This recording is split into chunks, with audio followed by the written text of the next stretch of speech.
These chimps live on the edge of the Sahara in Senegal. The dry season has been at its most brutal for 4 months.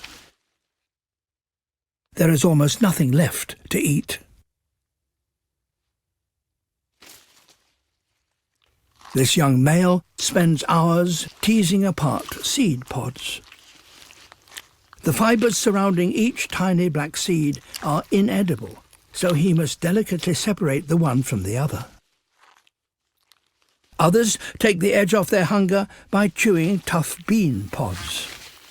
It's not much to keep the troop going. And there are many hungry mouths to feed. Even scarcer than food is water. If they can't find a supply, these chimps will die. The troop depends on the older chimps and their detailed knowledge of their home territory. They've lived through droughts like this before. They lead the others on a trek towards a distant river. It's a hellish 10-mile journey in suffocating 50 degrees heat.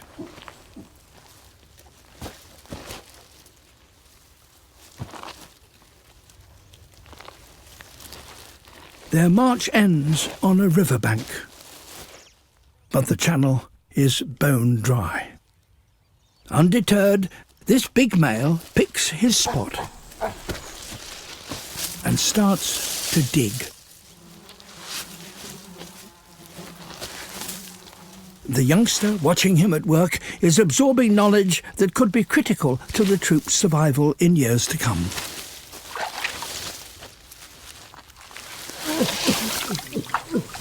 Water slowly collects in the hole, filtered as it seeps through the gravel.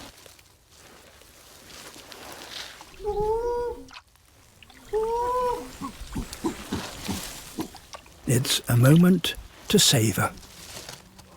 All along the riverbed, others are following the leader's example and digging their own drinking wells.